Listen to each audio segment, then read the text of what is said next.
Halo, selamat pagi. Saya dengan Dr. Hewan Olan di dalam podcast, yaitu podcast untuk PAUD. Setahun sudah saya sebagai Dr. Hewan Olan Sebastian mengembangkan produk yang namanya Pet Expert.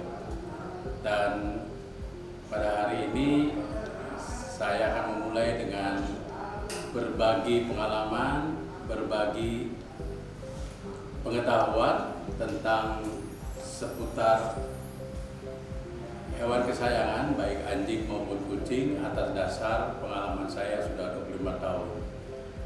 Tahun yang lalu, tanggal 25 Februari tahun 2025, jadi 2025, kami beberapa expert atau para ahli bersepakat membuat atau mendirikan sebuah perusahaan yang bergerak di bidang makanan hewan atau pet food yang coba kami desain atau coba kami formulasikan sesuai dengan kemampuan atau keahlian kami masing-masing.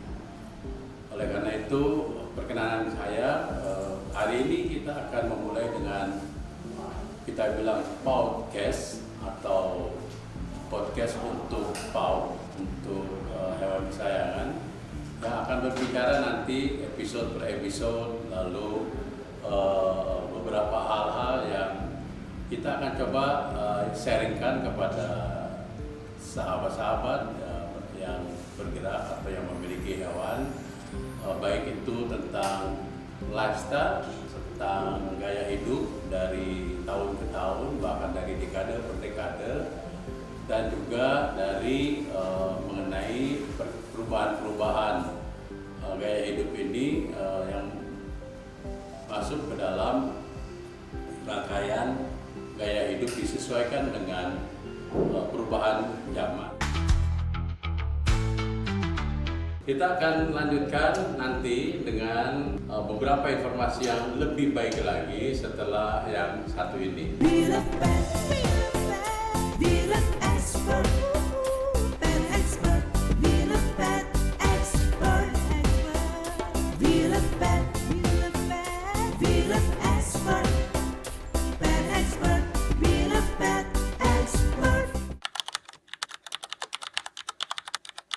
Sejak 2020 atau sejak 2000 yang tahun 2000 yang lalu, bahwa pada saat dimulainya orang memiliki hewan, lifestyle pertama adalah orang merasa bahwa saya hanya memiliki hewan, atau kita bilang dekade pet owners, di mana pet owners ini adalah orang yang memiliki hewan tanpa memperlihatkan atau memperhitungkan yang lain-lain, dan makanan yang dikembangkan pada saat itu atau diberikan kepada hewannya pada saat itu adalah kita sebut sebagai homemade atau buatan sendiri.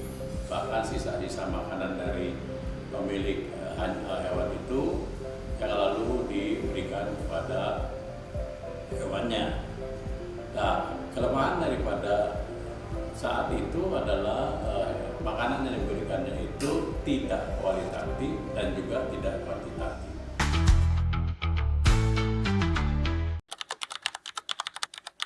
Banyak terjadi hal-hal yang walaupun itu menjadi bagian daripada kepedulian kita pada hari ini, tetapi pada saat itu memang tidak menjadi salah satu bagian dari kepedulian, karena mereka hanya memiliki hewan dan hanya biasanya yang dipakai itu adalah pelihara itu adalah hewan penjaga atau anjing-anjing penjaga, terutama yaitu seperti herder ataupun doberman.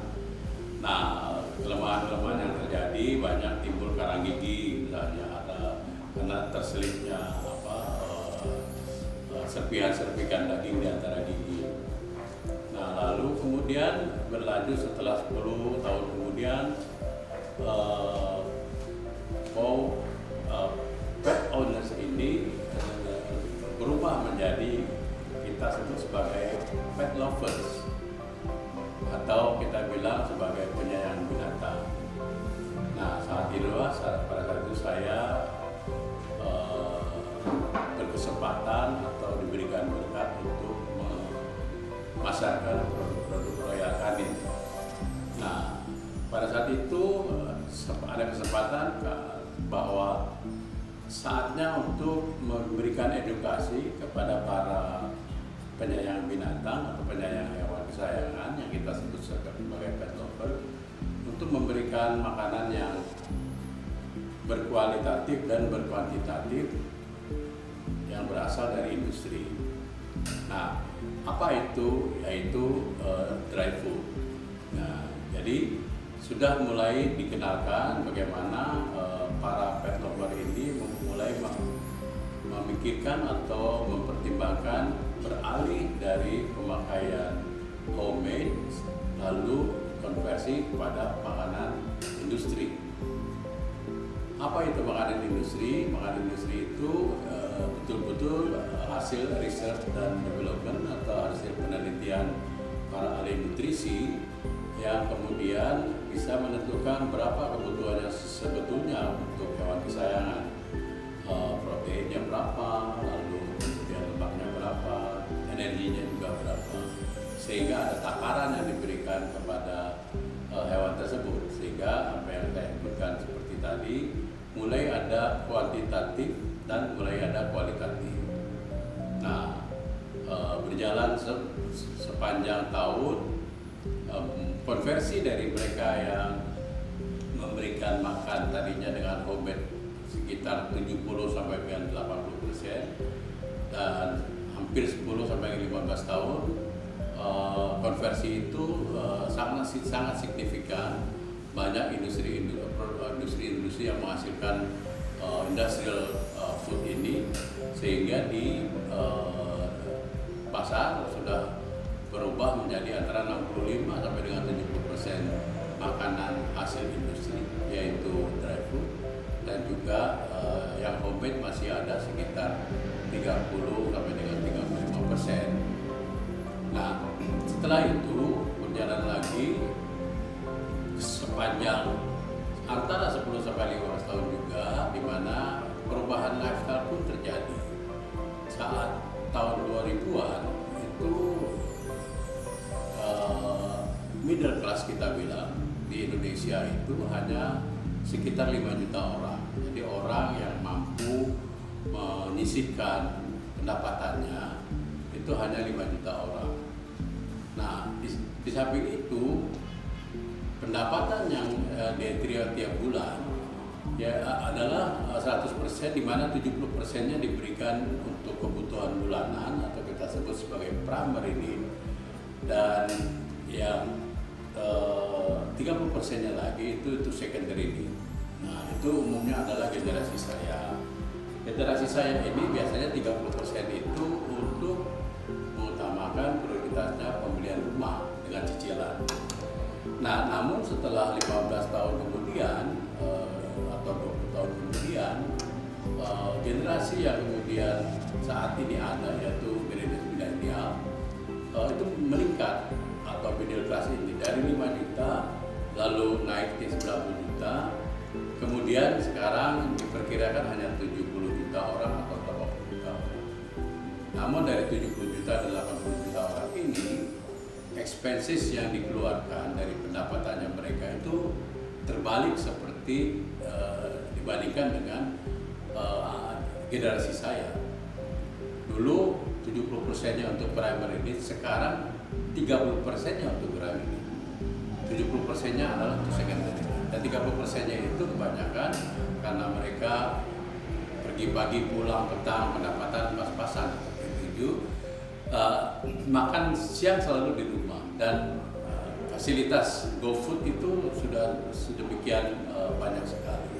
Nah, 70%-nya ini mereka pun kebanyakan belum memikirkan secondary need-nya itu adalah rumah. Lebih banyak kepada traveling, healing mereka sebutnya, lalu kemudian selfie dan segala macamnya. Termasuk adalah bagaimana mencari compounded animals.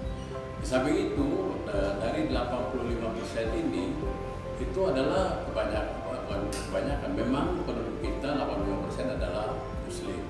Sehingga pada saat saya dulu memasarkan Royal Canin, saya pada saat itu hanya mengimpor 5% dari total importasi saya produk kucing. Selebihnya adalah produk anjing. Tetapi sekarang terbalik karena peningkatan populasi kucing dan pemelihara kucing itu demikian signifikan seperti yang tadi saya katakan, bahwa 82% dari 70 juta orang itu, dari 70 juta middle class ini adalah muslim, sehingga sebagian banyak mereka mengeluarkan secondary need-nya itu dengan memelihara kucing atau mengadopsi kucing atau membeli kucing. Jadi populasi kucing saat ini itu sudah sangat signifikan, di mana rasionya kita bisa memprediksi kucing 57% dan anjingnya 43%. Nah, ini yang kemudian industri juga semakin berubah. Nah, lalu kemudian dekade berikutnya, yaitu pada saat milenial ke Gen Z, ini lebih signifikan sekali, bahkan saya bisa bilang sebagai lifestyle atau gaya hidup, perubahan gaya hidup yang radikal, di mana saat ini hewan-hewan kesayangan ini, baik kucing maupun anjing, itu sudah bukan merupakan sebuah hewan kesayangan lagi, tapi mereka menyatakan dirinya part of the family, bagian daripada keluarga. Misalnya mereka sekarang menyebut namanya adalah parent atau orang tua daripada hewannya, dan hewannya itu disebut sebagai anak bulu, atau kita mengenal sebagai anak bulu. Nah, mereka mengatakan bahwa apabila makanan yang saya makan itu harus sama dengan makanan anak bulu saya, sehingga ini yang mungkin juga terjadi perubahan signifikan terhadap industri, di mana saat sekarang banyak industri juga berusaha untuk mengembalikan genetik atau behavior daripada karnivora, di mana karnivora itu harus makan makanan yang mengandung kadar air di atas 60%.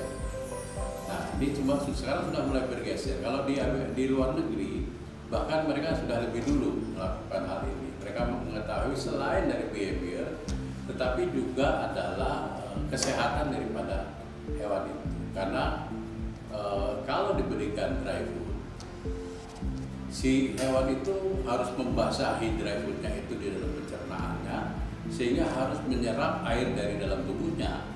Sehingga kalau kita tidak berikan rekomendasi pada saat diberikan dry food, sekaligus direkomendasi harus diberikan minuman sebanyak-banyaknya, apa yang terjadi adalah hewan itu akan kekeringan, akan dehidrasi. Nah, bahkan signifikan pada kucing yang sering menjilat-jilat rambutnya, itu sering terjadi penumpukan rambut di dalam gastriumnya atau di dalam lambungnya, yang lama-kelamaan bertumpuk menjadi sebuah apa yang disebut sebagai hairball. Nah, dengan pemberian makanan wet food ini, hairball ini sudah jarang terjadi. Kenapa? Karena pada saat hairball mereka menjilat itu, mereka sudah tidak merasa dehidrasi lagi, karena barang atau makanan yang diberikan sudah mengandung di atas 60% moisture atau di atas 60% kadar airnya. Nah, ini membantu di dalam kesehatan si kucing itu. Nah, inilah yang terjadi saat ini, perubahan-perubahan di dalam lifestyle. Nah, di samping itu pun Paul ini begitu concern atau begitu peduli terhadap anak bulunya ini, sehingga dokter hewan yang dikunjungi oleh para Paul ini sudah tidak lagi banyak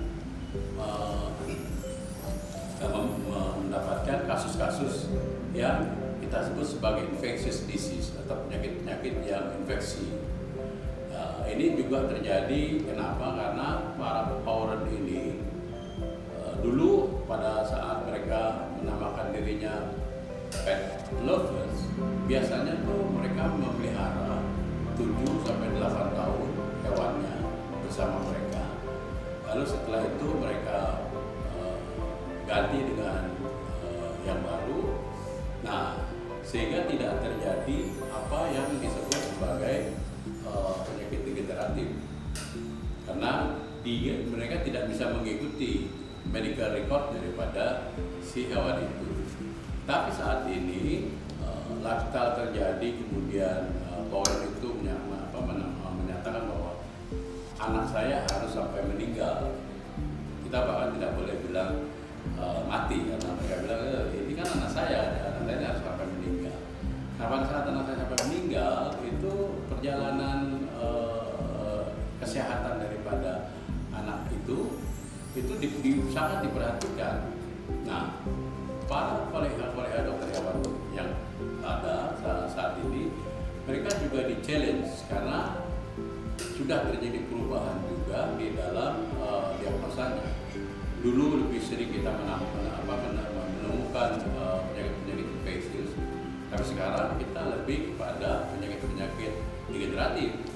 Karena infeksius itu sudah sangat jarang sekali, kecuali kalau dia mendapatkan infeksi dari luar, karena ownernya itu atau powernya itu sangat peduli terhadap kesehatan.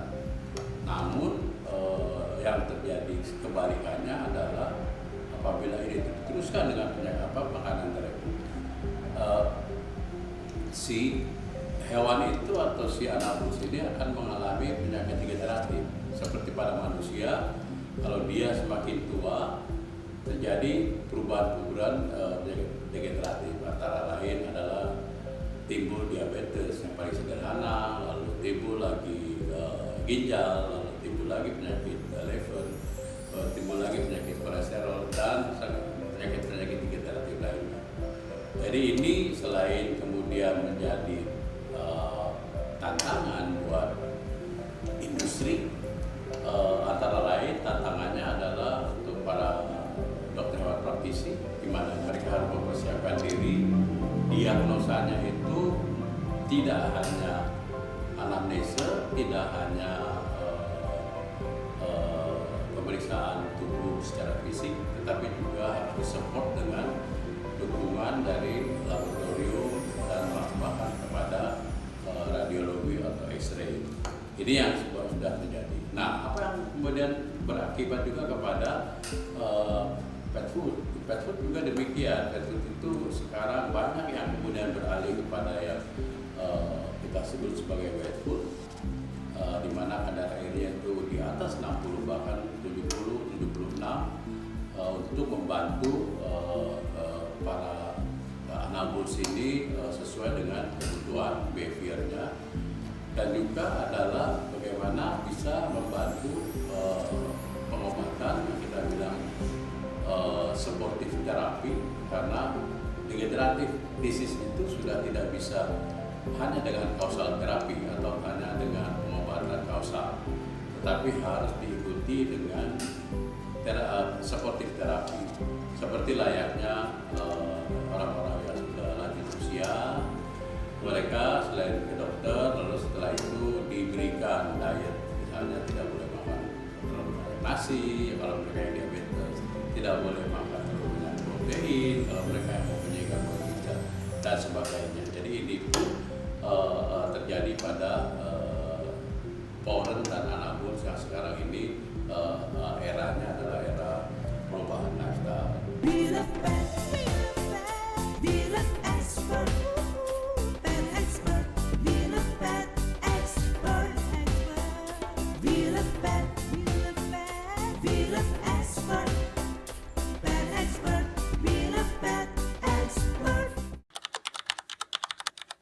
Saya sendiri melihat daripada perkembangan ini, kita coba mengikuti apa yang terjadi, di mana kita tahu bahwa tadi dikatakan bahwa dokter hewan tidak hanya didukung oleh causal terapi, tetapi perlu ada supportive terapi.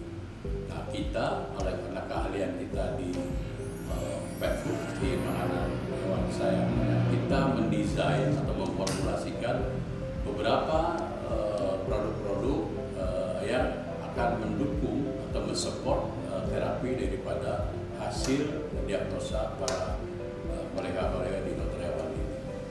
Jadi ini yang kemudian saya sepakat dengan Profesor Dr.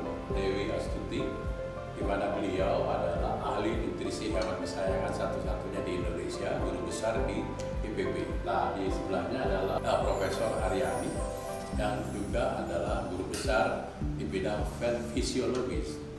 Jadi semua formulasi makanan yang kita buat untuk PET ini itu berdasarkan fisiologi hewan yang nanti kemudian didukung dengan formulasi yang dibuat oleh Profesor Dewi.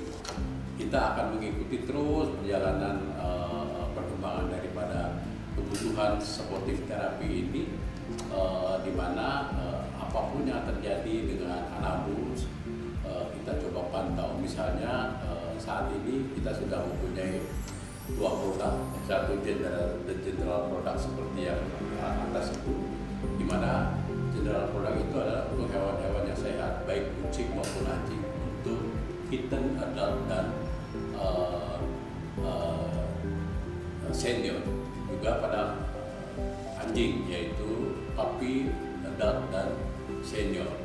Nah, khusus untuk sportif terapi kita sudah ada produk untuk rawat inap, lalu untuk digestif, lalu untuk pasca rawat inap, lalu untuk renal, lalu untuk bladder, dan nanti perkembangannya juga akan kita lanjutkan, karena sekali lagi tadi saya katakan bahwa kita baru umur setahun. Mudah-mudahan di kemudian hari R&D kita, riset dan development kita akan terus mencoba mengembangkan produk-produk, karena salah satu yang menjadi keahlian daripada Prof. Dewi itu ada beberapa produk-produk esensial atau aditif esensial, antara lain chitosan, lalu kemudian tocotrienol yang untuk omega 3 atau vitamin E dosis tinggi, lalu ada lagi peptida, ada lagi kolagen. Dan ini semua bahan-bahan aktif yang kita bisa introduksi di dalam produk-produk baru kita nanti yang kita kembangkan untuk menunjang perkembangan atau pemeliharaan hewan kesayangan, yang dalam hal ini adalah anabul-anabul yang dipelihara oleh orang. Nah, ini sekilas tentang apa yang saya bisa ceritakan pada hari ini, pada episode pertama ini, tentang pet expert dan juga tentang perkembangan daripada perjalanan dari pet owners, lalu pet lovers, sampai dengan parents.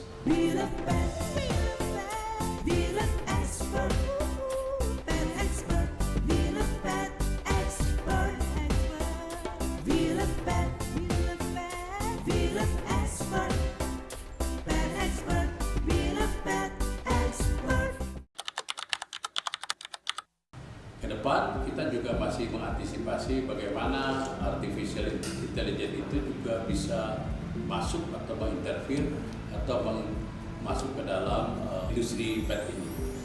Saat ini banyak industri pet ini yang berkembang, baik itu pet food itu sendiri, lalu obat hewan kesayangan, lalu kemudian ada alat kesehatan dan juga bahkan aksesoris yang lain.